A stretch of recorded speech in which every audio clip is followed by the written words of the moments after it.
어, 그 발표 의뢰를 맡았을 때는 뭐 그냥 발표라고 생각했는데 원고를 보내고 나니까 좀 부끄러운 일을 한 것 같습니다.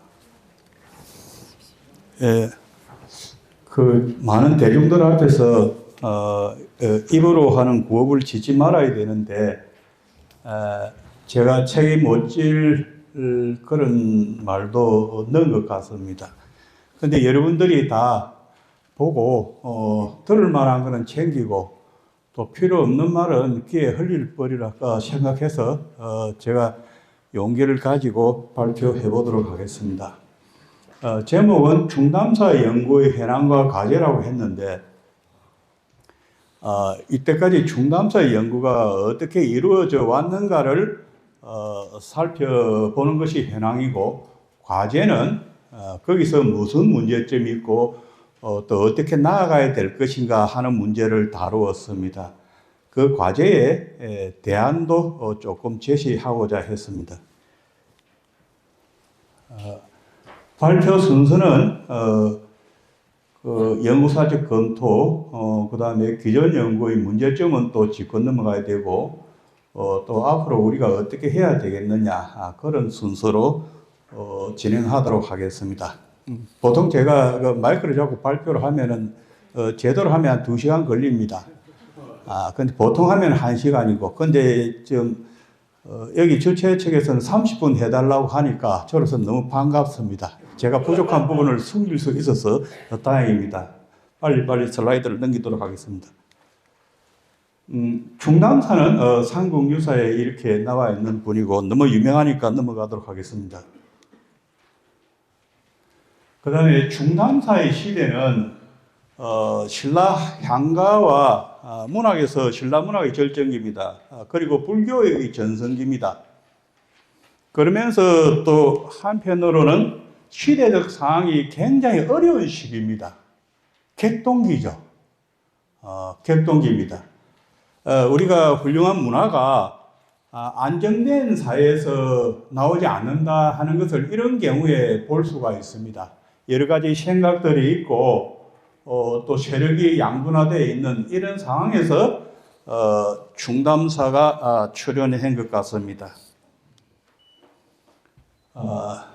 이런 어떤 충담사 시절에 이런 충담사를 어떻게 연구해 왔는가, 작년 연말까지 연구되어 왔는 것을 살펴보니까 폭넓게는 단행본 8개 정도, 일반 논문 11편이고 본격적이라 할 만한 것은 책 1권, 석사학위 논문 1편, 일반 논문 5편입니다.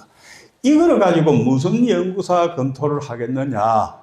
보통 이런 것은 연구사 검토를 하지 않습니다. 한 100편이 넘어가야 연구사 검토를 하는데, 하지만은 충담이 가지고 있는 비중이 크고 또 앞으로 우리가 어떻게 나아가야 될 것인가 하는 점에서는 이 작은 연구라도 좀 챙겨서 쓸만한 게 있는가 이렇게 돌아보지 않을 수가 없습니다.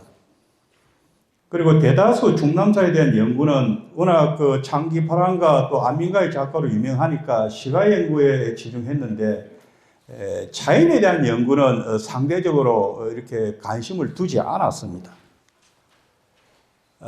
그런데 이런 충남사에 대한 관심이 쏟아지게 된 것은 아주 우연한 기회였습니다. 황수영 박사 계시면 잘 아시겠죠? 이분이 불교 사업자고 아주 유명하신 분인데, 이분이 경주 남산 장창곡에 석불이 이렇게 그 경주박물관 앞에 이렇게 옮겨다 놨는데, 그를 오며가며 보면서 의문을 일으켰습니다. 저기 뭐 석가모니 상인이 또 뭐 약사열애 상인이 이래 이야기하는데 자기는 앞만 봐도 그거는 미륵 뿌린 것 같다. 이런 심정을 가지고 연구하다가 문헌적 근거가 필요해서 충담사가 사마령 미륵 세존에게 차공양했다는 그 기록을 가지고 그거를 이제 연관시켜서 논의하다 보니까 충담사에 관심이 본격적으로 일어나게 됐습니다. 왼쪽에 있는 그림은 경주박물관, 지금은 안쪽에 이래 있지만은 당시는 이렇게 그 밖에 이렇게 뒀죠. 그래서 항수영 박사는 요걸 보고 이제 이렇게 생각을 했던 거죠. 그런데 효당 최범술 스님은 67년도에 한국 자생활사에서 이 보니까 상국에서의 기록을 가지고 했는데 그때는 한 이 6줄 정도 뭐 그냥 그냥 언급하는 정도였는데 73년도에는 꽤 길게 이렇게 소개를 했습니다. 어떤 계기를 했는가 안에 내용을 보니까 스님이 자공양 올리던 이 사마력 미륵 세종과 좌우 양협시 보살상이 지금은 경주박물관에 옮겨져 있다라고 하는데 이 말이 바로 항수영 박사의 연구 결과를 풍문으로 들었구나. 이래서 이제 다시 관심을 갖게 되었던 겁니다. 이렇게 하다 보니까 많은 또 차를 아시는 분, 특히 이제 불가에서는 차를 많이 이렇게 즐기고 계시기 때문에 그 석성호 스님께서는 81년도에 우리나라 차도의 종조다라고 오늘날 말하면 차조가 되겠죠. 미리 이렇게 선언을 했습니다. 근거는 그냥 직감이겠죠. 그 다음에 이제 서경 스님은 그 행다법을 복원해야 되겠다고 이렇게 누가 이렇게 시키지 않아도 스스로 그 길을 찾아보기 시작했습니다. 그리고 또 정영선 선생은 1990년에 이렇게 이제 여러 가지 항목을 설정하고 자인으로서 이제 이렇게 접근한 그런 모습을 보여줬습니다. 특히 그 경덕왕의 귀정루 차이를 아주 소중하게 다루면서 주로 이제 후대에 이렇게 중남사를 연구하시는 분들은 정영선 선생의 한국 차문화에 근거해서 많이 연구를 하게 되었습니다. 그런데 이런 것을 학술적 연구로서는 보기 어렵습니다. 무엇이 이렇게 제대로 되려고 하면은 학문적 연구가 뒷받침되어야 되는데, 그것을 주로 세 가닥의 어떤 시기로 나눠 볼 수 있는데, 첫 번째는 그 진주의 강호차회라고 있습니다. 강호차회라고 있는 그 차 모임인데, 거기서 차 동인지 그 합의 그 차로연한 이렇게 동인지를 내고 있습니다.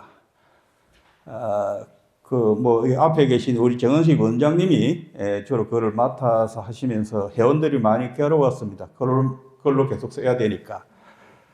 그런데 거기서 차인 충당사에 대한 학술적 연구를 아마 처음으로 이렇게 시도하게 되었습니다. 98년도에 김기식 선생이 충담에 대해서 이렇게 글을 썼습니다. 아마 초기에 나타난 어떤 논문 형식의 글로 볼 수 있습니다. 그 다음에 손명욱 교수님께서는 풍류화차라 해가지고 전공의 국률이답게 풍류 자인상을 충담을 통해서 살펴보자 해가지고 그런 각도에 다뤘고, 또 돌아가신 우리나라 유명한 역사학자 김상현 교수는 신라 화랑도와 풍류정신, 거기서 충담의 차정신을 화랑도, 풍류정신, 차문화는 하나라는 관점에서 파악하고자 이렇게 노력을 했습니다. 지금 보면은 다 뭐 상식으로 알고 있는 내용이지만은 처음에 이렇게 학문적 그 뒷받침을 이렇게 하는 그런 자료를 가지고 논의하기는 쉽지 않는 일이었습니다. 그래서 이들 연구는 학술 논문 체제를 갖춰서 본격적으로 논의하는 어떤 선구적 사례라고 할 수 있습니다. 그리고 선배 자인들의 저술을 바탕으로 연구자들의 주장을 논리적으로 전개를 했습니다. 어쨌거나 이렇게 글로 남겨야 되니까 한 그런 어떤 시도였습니다. 이런 시도가 있었던 것이 첫 번째 시기라고 하면은, 두 번째 시기는 한참 건너뛰어서 2010년대 연구입니다. 충담사 차문화 유산에 대해서 대중적 이해를 시도하게 되었습니다. 우리가 그동안에 차문화가 발전하고 이러다 보니까 한국의 자인에 대해 주목하게 되었고, 그러다 보니까 대중들이 어떻게 이것을 이해하고 받아들일 것인가 이래 했습니다. 임영희 선생은 그 차문화 콘텐츠와 연구에서 사마령 미륵국 차문화를 이렇게 다루었습니다. 아마 젊으신 분 같아요.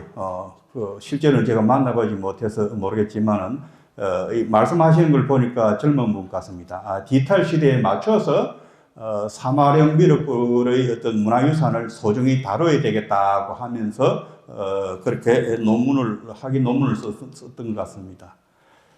그 다음에 김길령 선생은 안민가를 중심으로 해서 충남다해를 이렇게 연구를 했습니다. 그래서 충담의 차례법을 재현하고 했고 차례 문화의 개선과 어울려서 거기서 전통적 사상과 의미를 되찾아야 되겠다라고 이렇게 봤습니다.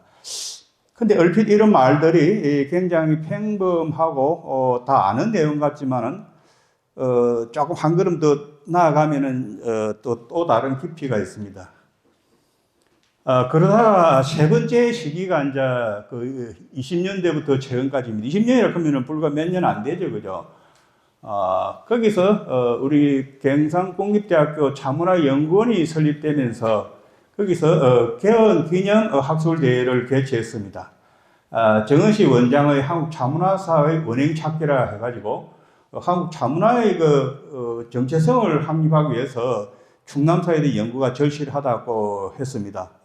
아까 그 축사라든지 이런 그 하신 말씀을 보니까 이제 이런 논의가 이렇게 많은 분들이 이렇게 공감하시는구나 해서 마음 뿌듯하게 생각을 합니다. 그 다음에 제가 충남사 풍류정신이라는 글로 한번 써봤습니다. 풍류정신이 과연 뭐고 오늘날 어떤 의미가 있는가를 다루어 봤습니다. 그 다음에 김성태 선생이 아주 기발한 생각을 했습니다. 충남사 시절에 차사발은 어떤 것이었을까? 이런 이제 의문을 갖게 되었던 거죠. 그래서 안압지에서 출토된 차환을 연구를 했고, 신라 차독에 대해서 본격적으로 조명을 했습니다. 워낙 박학다식한 분이기 때문에 깊이 있는 논의를 이렇게 충분한 설명 없이 했기 때문에 처음에 읽는 분은 굉장히 당황스러울지 모르겠지만은 읽고 나면은 아마 남는 게 있을 겁니다. 그리고 아까 여기 오신 이병인 교수께서 신라시대 찬물은 또 뭐냐? 어떤 물로 가지고 차를 달였을까? 이렇게 해서 경주를 중심으로 하는 주변의 사찰 약수를 검토를 했습니다. 연구 결과를 간단히 요약하면은 사찰 약수의 수질이 우리가 마시는 생수보다 생수하고 비교 안 될 만큼 월등히 좋다는 것이었습니다. 그리고 아울러서 이런 어떤 차문화가 활성화되면은 자연이 자연보호라든지 생태 환경의 개선에 도움이 된다고 하는 그런 시사점을 남겼습니다. 그 다음에 시각을 좀 넓혀서 문철수 선생은 일본의 초암 사실이 이렇게 그 조선에서 넘어온 것 같은데 우리나라 전통 민가하고 어떻게 관련이 있는가 하는 것을 전공이 건축이니까 건축학의 관점에서 이렇게 다뤘습니다. 아마 여기에 대한 또 반론도 있고 해서 꽤 흥미로운 논문이 되겠습니다.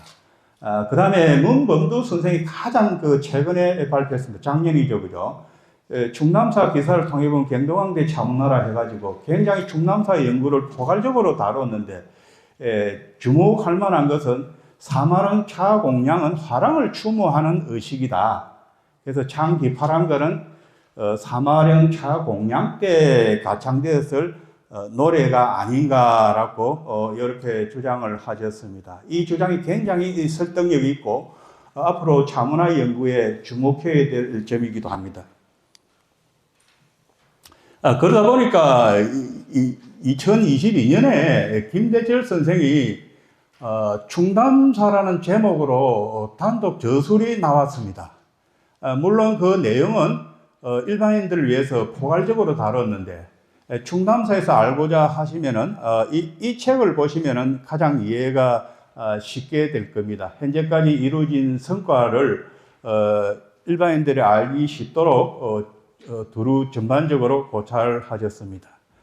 어쨌거나 이 이들의 세 번째 연구는 그 충남사 연구를 좁게 들어가지 말고 물론 뭐 좁게 들어가면서도 거대한 시각으로 조명을 해서 그 접근해야 된다는데 의견을 같이를 한 것 같고, 그 다음에 학제 간의 장벽을 허물고 다각도로 고찰했다는 점입니다. 학제간이란 말은 내 전공은 뭐 그 미술사학인데 내 그런 거 관심 없다. 내가 차문화를 하는데 뭐 철학까지 알아야 되느냐. 또 내가 문학을 하는 사람이 차는 뭐 또 그 별개의 것이 아니냐. 이런 경계를 허물어야 된다는 것입니다. 그 다음에는, 이렇게 그 자연으로서 충남사의 연구의 본류라고는 할 수 없지만은, 그래도 그 주변에 이루어진 주목할 그런 업적들이 있습니다. 아사가 차관에서 남상 사마령 헌달의 프로그램을 계속 운영해 오면서 대중화 운동에 크게 기여를 하고 있고, 그 다음에 이제 산발적인 논인데, 김영태 선생의 그 성려 낭독은 아주 그 중요한 그 논문입니다. 직접 충남사라고 언급은 하지 않지만은 충남사 신분이 과연 뭐냐? 성려 낭도라고 이렇게 했습니다.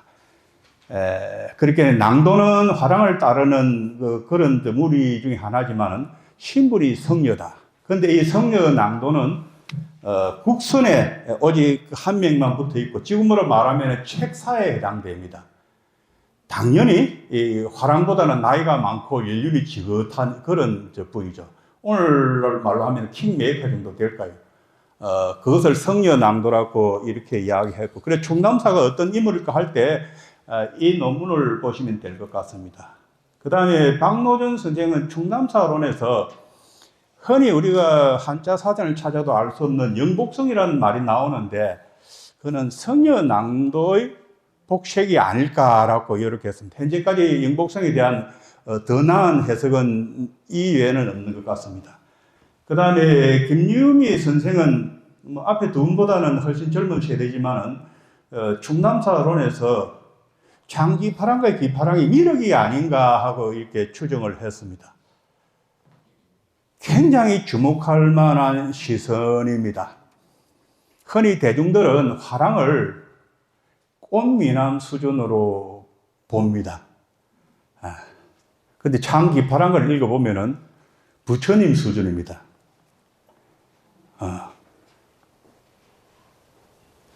왕 앞에서 그렇게 큰 소리 치면서 당당하게 보이는 충남사가 자기가 모시는 화랑을 부처님 수준으로 봤다고 하는 것은, 이건 우리가 다시 챙겨봐야 됩니다. 김유미 선생은 기파랑은 미륵이 아닌가라고 보게 됩니다. 미륵 이것은 오늘 제가 이렇게 그 연구사 정리하고 과제를 제시하면서 가장 그 핵심되는 내용을 꼽아라고 하면 요 미륵입니다. 우리나라는 그냥 좋은 게 좋다고 이렇게 넘어가기 때문에 집중적으로 연구하는 게 없는데, 미륵은 충분히 집중적으로 연구해 볼 가치가 있습니다. 그래서 기파랑을 통해서 미륵에 의한 불국토 실현의 이상을 표현했다고 했습니다. 그 참, 요거는 뭐 구체적인 논증은 조금 부족하다면은 방향은 저는 잘 잡았다고 봅니다. 기파랑은 화랑입니다. 화랑은 꼭 미륵이고, 그래서 이 화랑과 미륵은 동일체입니다. 그래서 목표는 뭐냐? 불국토 실현입니다. 불국토 실현이 뭐냐? 오늘날 말하면 유토피아죠. 그 유토피아는 또 뭐 극락하고 뭐가 다른가? 죽어서 가는 것이 극락이라 하면 살아서 내 주변을 유토피아로 만들자는 이야기입니다. 이게 화랑도 혹은 풍류도의 정신이 지향하는 바입니다. 요즘도 우리가 차분화를 이렇게 연구할 때 챙겨야 될 점이 아닌가 싶습니다. 그 다음에 그 문양 교수님은 이렇게 수필에 가까운 글을 썼습니다. 어린 시절 차와 인연과 지금의 차양인데, 아주 우리가 접하기 어려운 근대의 자연들을 직접 만나고 모시고 하면서 겪은 이야기를 수필 형식으로 썼는데, 그 수필을 하면은 좀 학술적 가치가 좀 부족하지 않을까 싶지만, 하지만 스필 형태를 빈 당시 보고서죠. 그래서 이거를 읽어보면은 신라의 자정신은 국난 극복기에 필요한 민족 정신과 관련이 된다는 겁니다. 흔히 이렇게 이야기합니다. 우리나라의 그 경제 개발은 뭐 세계에서 기적이다. 왜 기적이 되느냐? 열심히 노력해서 뭐 한다, 혹한 이야기 다 하는데, 제가 볼 때는 차문화를 통해서 보면 그렇진 않아요. 이 차문화 운동 속에서 당시 재벌들의 할아버지들이 국난 극복을 위해서 마음과 그 재력을 다 모아서 그렇습니다. 우리나라 기업들은 보통 기업이 아닙니다. 이런 사례는 없습니다. 나라를 위해서, 계례를 위해서 쏟았고, 그분들이 이 차문화를 중심으로 모였던 것입니다. 그것이 우리 진주의 옆에 성산마을 아니십니까? 거기에 있는 분들이 전부 다 차문하고 관련이 됩니다. 그게 우리나라 기업의 비밀인데, 아직도, 우리나라 기업을 연구한 분들은 이 단계까지는 나아가지 못한 것 같습니다. 자, 여기 이제 기존에 일궈진 일이고, 하지만은, 이렇게 항상 연구사 검토를 하면은 문제점을 집어냅니다. 근데 제가 뭐 문제점을 집어낼 만큼 대단한 전문가는 아닌데, 상식선에서 요거는 좀 정의돼야 되지 않겠는가 하는 것을 몇 가지 들었는데, 다소 건방진 말이 있더라도 용서해 주시기 바랍니다. 첫 번째가 사마령의 위치 문제입니다. 이게 아주 뜨거운 감자죠. 사마령이 어디에 있는가? 기와장 하나가 나타나가 여기서 사마령이다 그러면 참 좋은데, 많은 논란이 있습니다. 경주에 있는 제야사학자들은 그거는 용장사 북부 연화대가 지금 아사가 차관에서 헌차하는 그 연화대가 맞다고 했고, 그 경주시지도 그렇게 실렸습니다. 실렸는데 거기에 대한 반대되는 학설이, 요거는 이제 연화대 극입니다. 일제 강점기 때 일본 사람들이 찍은 사진이죠. 그런데 이제 남산 장창곡이 사마령이라 이야기를 해요. 그럼 왜 이제 이렇게 이야기를 하느냐 하니까, 요거는 이제 좀 일반 사람 알아야 됩니다. 항수영 박사가 아까 장창곡에 있는 석굴을 발견했는데, 일본 사람들이 석가모니불이다 혹은 약사열애다 하니까, 내가 보기엔 저거는 미륵불이다 했는데, 그 진짜 미륵불이 맞느냐 하니까, 그 근거를 찾기 위해서 가만히 있는 사마령 미륵 세존을 끌어들였습니다. 따라 충당서도 딸려오게 되었고. 근데 이분이 워낙 친밀하게 논증을 했기 때문에 현재는 학계의 정설이고 일본까지도 인정하고 있습니다. 근데 그 논증 과정이 조금 미심쩍 해가지고, 아직도 요 양설, 장창국 그설하고 연화대설하고 두 가지가 좀 대립하고 있습니다. 그런데 미륵불은 맞는 것 같아요. 그렇지만 그게 사마령 미륵 세존하고 같은 것이냐? 이거는 앞으로 또 많은 연구가 되어야 될 것 같습니다. 장창국의 또 삼존석상은 사마령 미륵 세존과 동일한 불상인가? 아까 그 연화대석에 돌은 한 개 놓여 있죠, 그죠? 삼존부는 세 개가 놓여야 될 거 아닙니까? 그것도 좀 애매합니다. 그 다음에 또 문제가 장창고 그 석실의 문제입니다. 그 무덤이라고 하는데 사실은 그 석실이죠. 석실인데 이 석실의 구조가 석굴암 구조의 원형이 아닐까 이렇게 생각하는 분도 있습니다. 근데 여기까지 건드리면은 핵폭발이 일어납니다. 우리가 알고 있는 불교 지식을 전부 다 뒤집어야 됩니다. 그래서 저는 여기에 대한 조금 깊은 논의는 삼가하고 일반적인 것만 말씀드리겠습니다.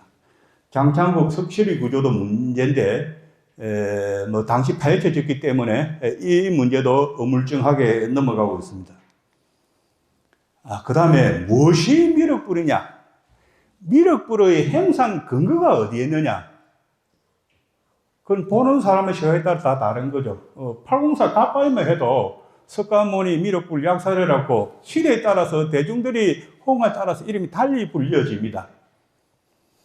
그래서 왜 그럴까 해가지고 우리나라 미륵불을 가장 많이 연구한 김상영 그 선생의 그 책을 보니까 항마 촉진을 하는 미륵불상, 이 보통 약사열애상이라고 합니다. 이것도 현지에서는 미륵불이라고 하고, 또 직권에는 미륵불, 이 비로자나불이라고 합니다. 이것도 미륵불이라고 해요, 현지 사람들이.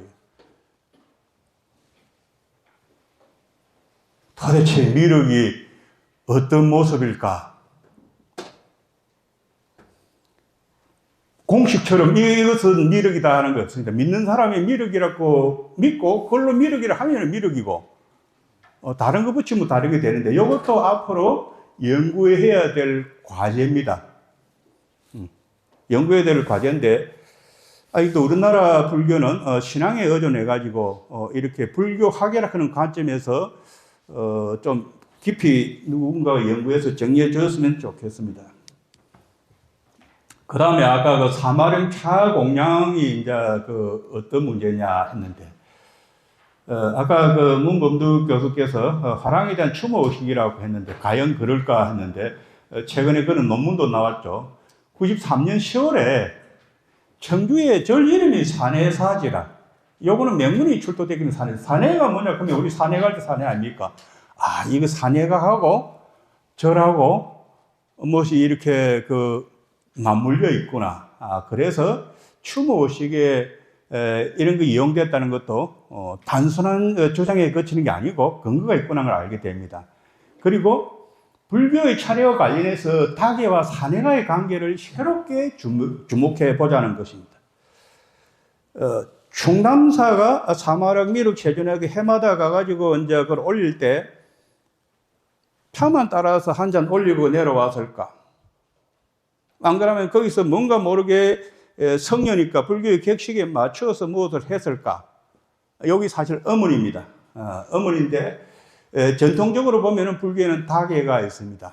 그런데 닭해의 내용이 심상찮습니다. 심상찮아요. 우리가 이 닭해를 너무 소홀히 지나쳐 왔구나. 찾아봤습니다. 악은 청정수 변이 감로다. 우리 조선 후기에 나타나는 닭인데 맑은 물로서 감로차로 바꾼다. 그거를 이제 바친다. 이게 이제 부처님한테 올리는 거기인데 차를 내는 거하고 같다는 이야기죠.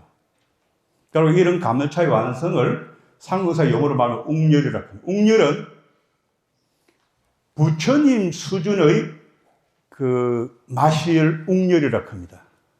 상국에 딱 3번 나오는데, 기정루 차예하고, 그 다음에 사리를 이렇게 얻었을 때 하고, 그 다음에 노엘부득 할 때 거기에 미륵불이 이렇게 탄생할 때 하고, 거기에 웅렬이라는 말이 나와요. 그냥 쓰는 말이 아닙니다. 우리가 이 한문을 그냥 번역할 때는 이상한 향이 난다라고 하지만은 그 원뜻을 보면은 의미가 있습니다. 쓰는 레벨이 다릅니다. 그럼 우리가 차를 낼 때, 제가 문외한이기 때문에 웃음에 들어주시기 바랍니다. 그냥 물로 가지고 끓이는데 거기 감로차라. 선약이라.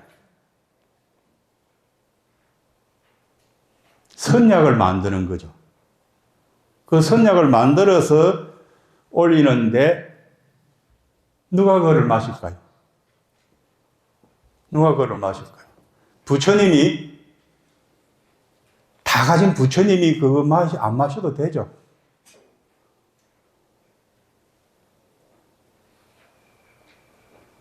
그거 제사 하시는 분들이 보통 보면 제사할 때 왜 제사합니까? 복 받으려고 제사한다 아닙니까? 복을 내려 달라는 겁니다. 어디에다가? 이 물에다가. 그러면 이 물이 백만물이 아니고 선약이 되는 거죠. 그거를 마시죠. 제사할 때 가장 중요한 건 음복입니다. 조상들 여가지 기운을 불어넣어다오. 그래서 그걸 마시는데, 이런 거는 옛날에는 말을 안 해주기 때문에 기록에 잊어버렸죠. 차를 낼 때도, 또 공양을 할 때도 누가 그걸 받느냐를 주목해야 될 겁니다. 공양계에 보면은 이제 어렵게 들어갑니다.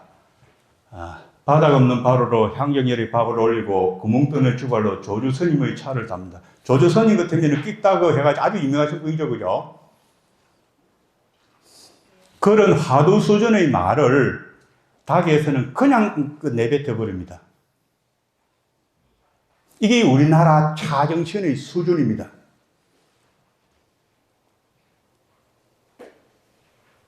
뭐 견성했다 하는 것은 씩 웃겠죠. 초각은 했구만. 하지만 어린애다.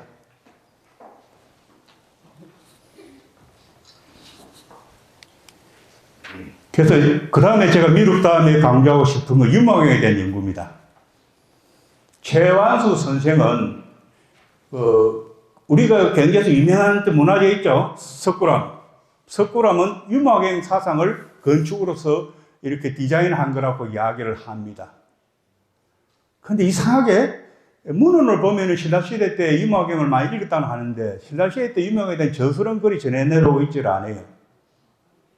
유마경 연구가 저는 돼야 된다고 봅니다. 이 유마경 연구는 뭐를 뜻한다 하면은 화랑도의 풍류정신, 미륵신앙을 통째로 다 설명합니다. 아까 김상현 교수께서 하나가 돼야 된다 했죠.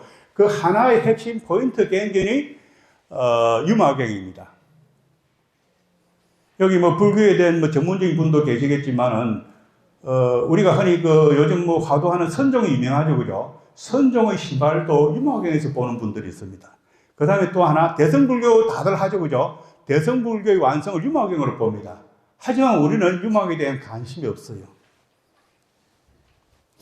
반야신경에 보면은 나중에 안욕따라 삼박삼보디 안 나옵니까? 그 안욕따라 삼박삼보디의 세계가 뭔가를 유마경에서는 이야기를 해요.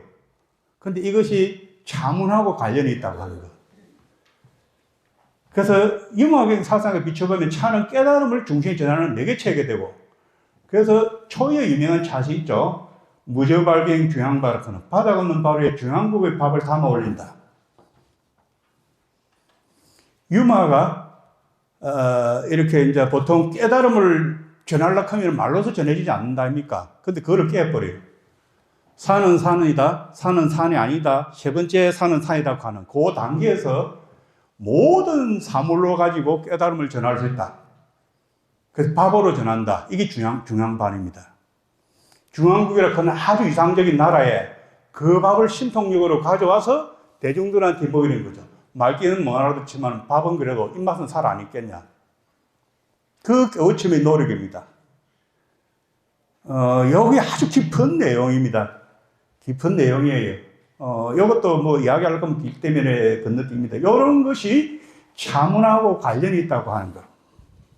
물론 초회선사가 여러 가지 좋은 시도 많이 썼지만은 무저발경 경향반은 유마경 사상과 관련지어서 새롭게 연구해 볼 영역이 됩니다. 유마거사가 되고, 거기 그 나라 이름이 중향이고, 부처님 호가 향적이라고 합니다. 향정열애가 있는데.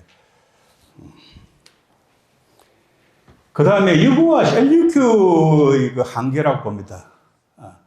두 분은 대단하죠. 유구는 정행검덕을 주장하면서 당시에 술로 마시고 하는 풍조를 차로 마시는데 돌리는데 큰 일을 했습니다. 그리고 셀류큐는 선차일미를 주창하고 했죠. 하지만은 충남사의 차공량의 경지에서 보면은 귀여운 젊은이의 장난이죠. 그 너머 어른의 세계가 있다는 겁니다. 그게 안욕따라 삼박삼보디의 문화적 체현이죠. 우리는 그 문화유산을 안고 있는 겁니다. 그래서 이거는 뭐냐 하면 우리가 공양을 한다 하면 부처님이나 신불에게 공양한다. 그게 아니다. 중생을 공양하라. 아까 말한 대로 중앙국에서 그 귀한 음식을 일반 대중한테 공양을 하는 거죠. 귀한 것도 모르면서. 차가 그렇잖아요. 귀하게 차를 만들어서 나누는 거죠. 알아주면 고맙고 몰라도 나는 그런 행동을 끊임없이 하는 거죠.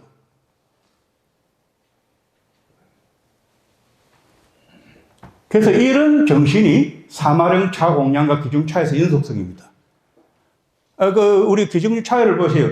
갱덕왕이 뭐 하는데 충남이 볼 때는 좀 마음에 안 들겠죠. 하지만은 정성스럽게 차를 끓여서 아까 웅열을 많이 날 정도로 부처님 수준의 차를 끓여서 마시고 나서 자기는 떠나버려요.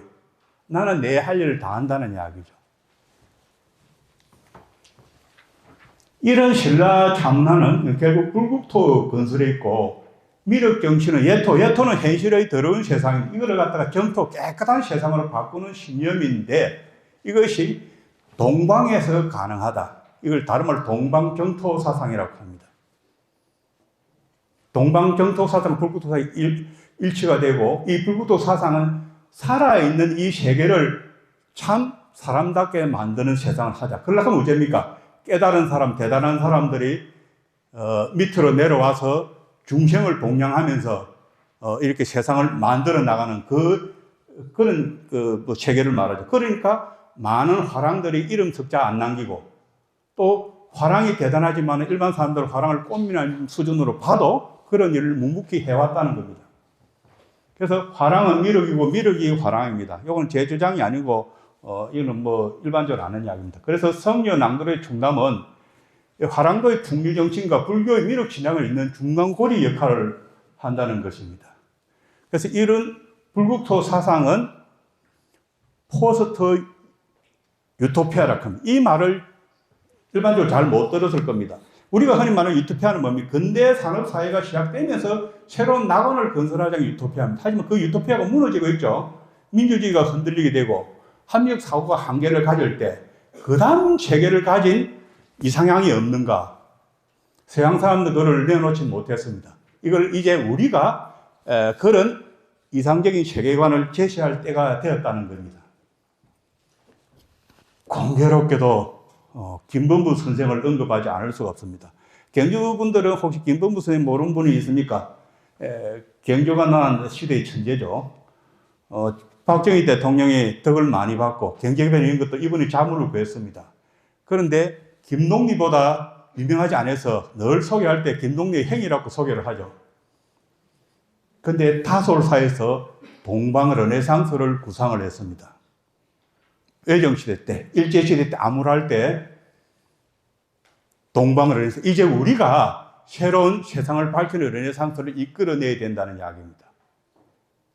참 해안이죠.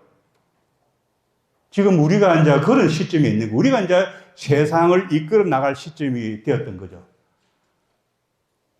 그것을 오늘날 말로 하면 그게 포스트 유토피아가 아닌가. 이것을 어디에 찾을 것인가? 범부 선생은 화랑의 문화에서 찾아려고 했어요. 하지만 윤마경과 같이 볼 때 충담사를 더 주목했더라면 쉽게 찾지 않았을까 이렇게 얘기합니다. 시간이 다 됐습니까? 그칠까요? 예. 남은 이야기는 발표집에 있는 자료이기 때문에 여기까지 하고 마치겠습니다. 예, 고맙습니다.